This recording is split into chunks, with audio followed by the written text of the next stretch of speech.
우리가 십자가에서 예수님이 돌아가실 때 그 십자가에 그 쓰여진 글이 뭐냐면 바로 왕이라는 거예요.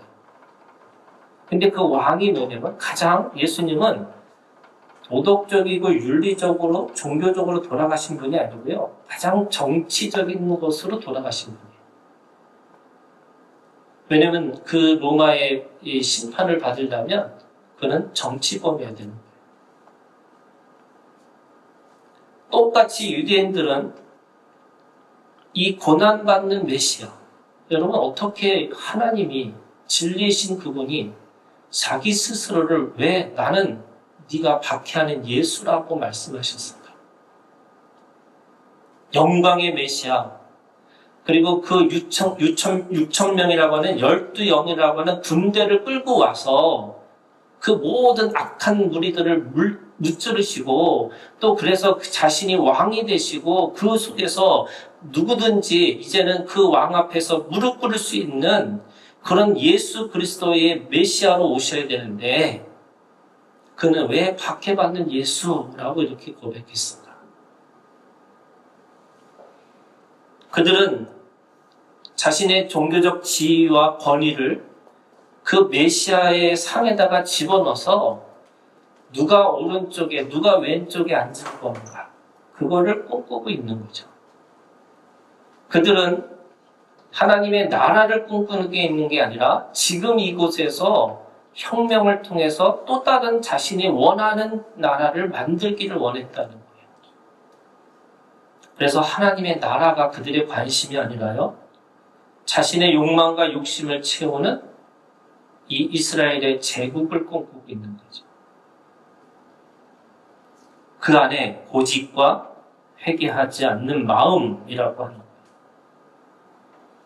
예수님은 마태복음 5장 20절에 이렇게 얘기했어요. 너희 열심이 바리새인들과 서기관들의 열심보다 낫지 아니하며 결코 천국에 들어가지 못한다.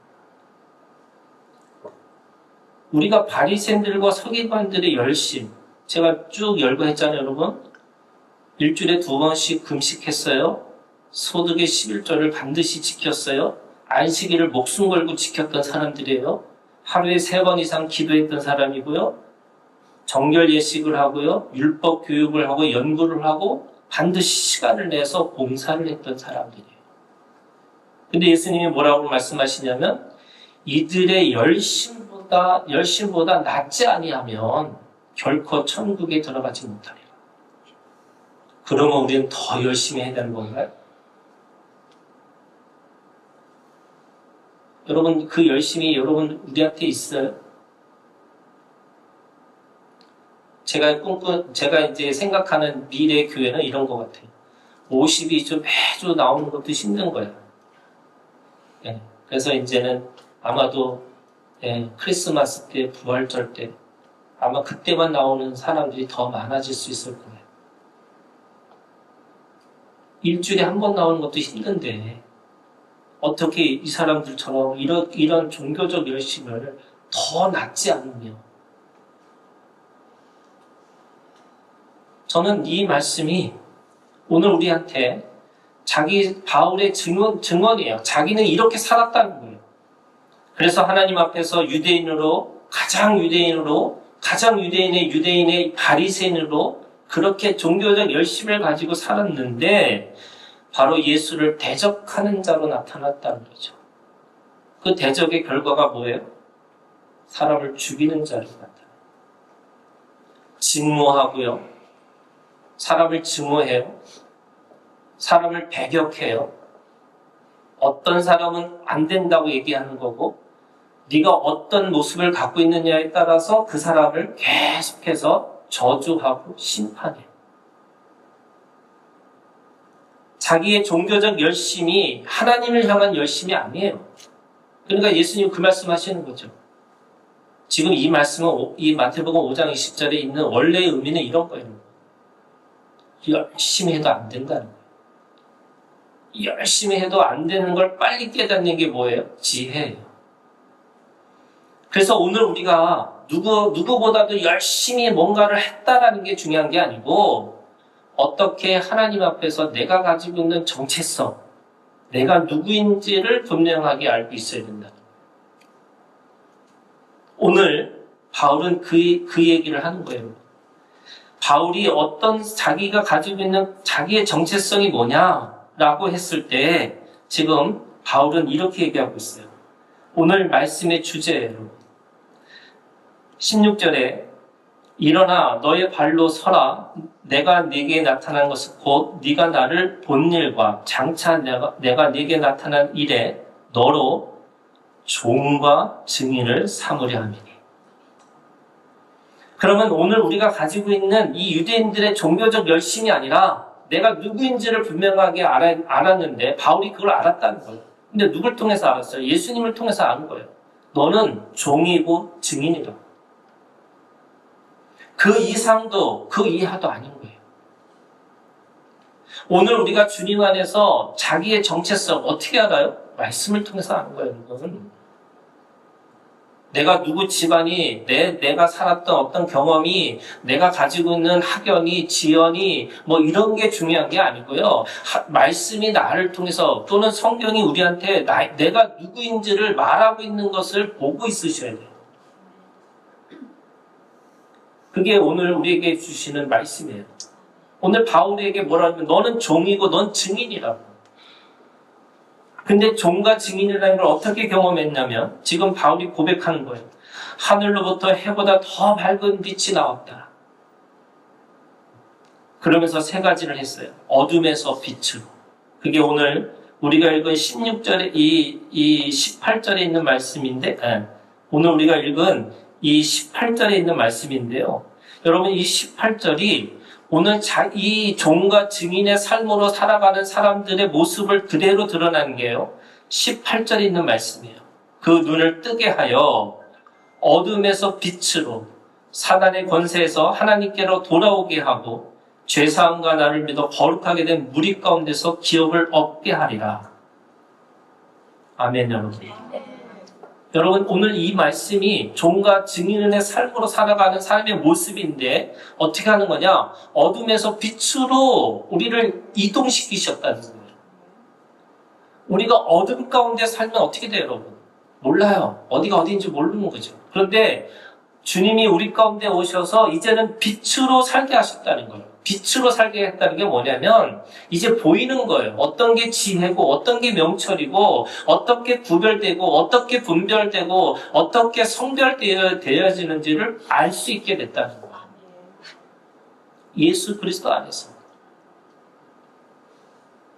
장님이 장님으로서 어디로 가야 되는지 모르는 것처럼 어둠 속에 있는 사람은 뭔가 열심히 해요. 이걸 뭐라고 그래요? 허공에 주먹질 하는 거예요. 갈짓자로 사는 거예요. 푯대가 보이질 않으니까 여기가 맞나 저기가 맞나 그죠? 유명한 얘기 있잖아요. 여기가 갔는데 여기 보니까 아닌 것 같아. 여기가 아닌가 하면 이렇게 갔더니 아까 거기가 맞는가 하면 이렇게 또 가고 계속 왔다 갔다 이게 맞는 건지 저게 맞는 건지 몰라요. 왜? 어둠 가운데 있으니까. 그 어둠 가운데서 빛으로 바뀌셨다는 이 말씀이 또 뭐냐면 사탄의 권세에서 하나님께로 돌아오게 하고 이 빛의 체계가 있어요. 여러분 빛이라고 하는 곳에 운영 체계가 있는데 그 운영 체계가 뭐냐? 로마서에 있는 말씀에 죄와 사망의 법이라고 하는 이 메커니즘에서 오늘 우리가 생명의 성령의 법으로 바뀌었다는 거예요. 우리가 살아가는 법이 바뀐 거예요.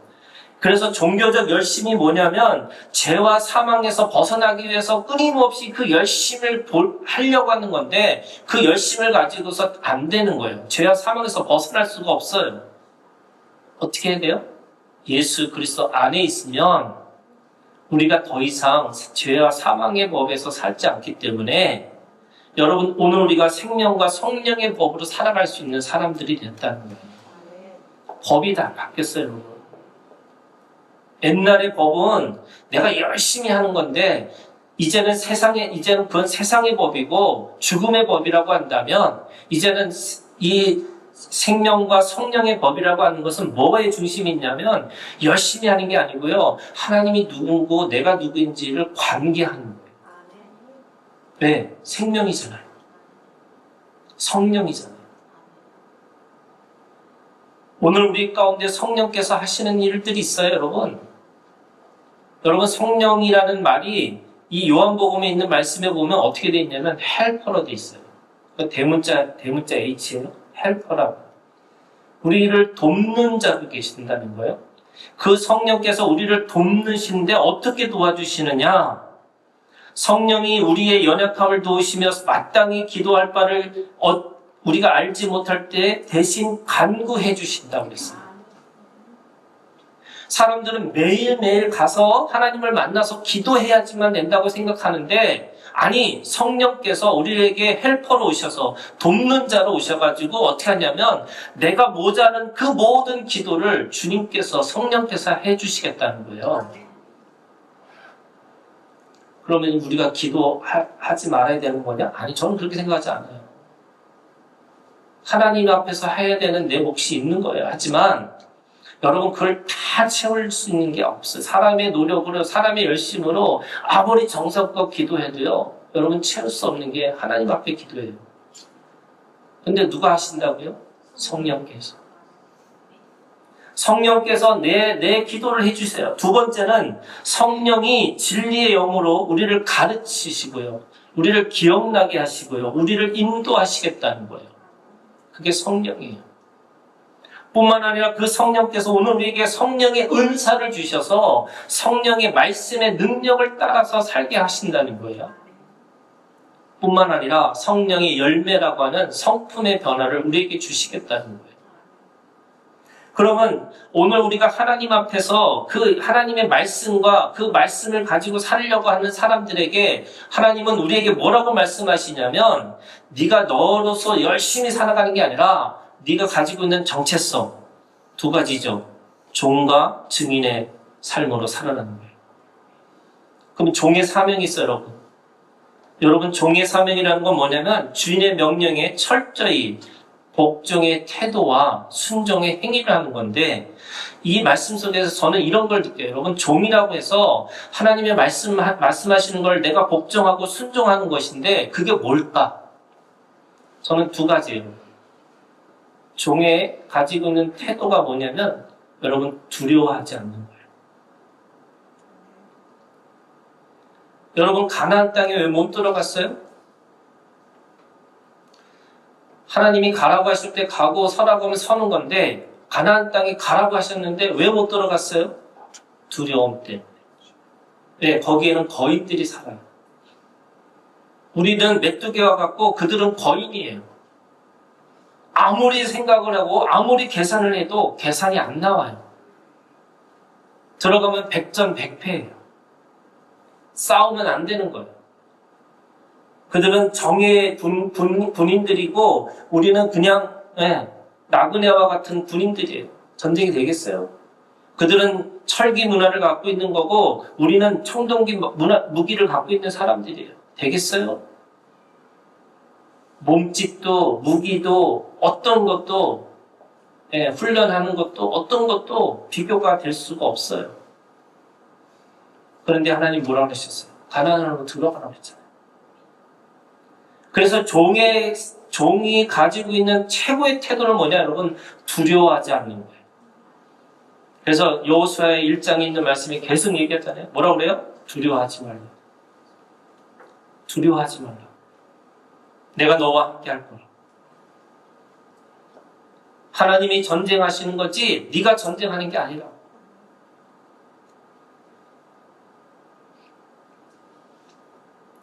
제가 지난주에 땅을 보고 갔어요. 땅을 보고 왔는데 너무 좋아요. 그런데 제가 이 교회 건물을 건축하면서 제가 한 3개월 동안 무슨 생각을 했냐면 다시는 짓지 말자. 그리고 너무 이 돈 문제 때문에 제 무게가 너무 무거워서 너무 힘들었어요. 근데 그 땅을 사려고 하니까 70억이 돼요. 지려고 하니까 100억 정도 들겠는데. 근데 오늘 제가 이 설교를 준비하면서 하나님이 저한테 주신 말씀이에요. 두려워하지 말라. 그래서 질러보려고요. 물론 계산할 거예요. 하지만 어디까지 망해도 되는지, 또 어디까지 할 수 있는지. 근데 하나님 저한테 주신 마음이에요. 거인이 있고 아무리 힘이 있어도 그냥 말씀 가운데 있어서 종의 태도는 뭐냐? 네. 여러분, 하나님의 말씀에는 아니오가 없어요. 네만 있어요.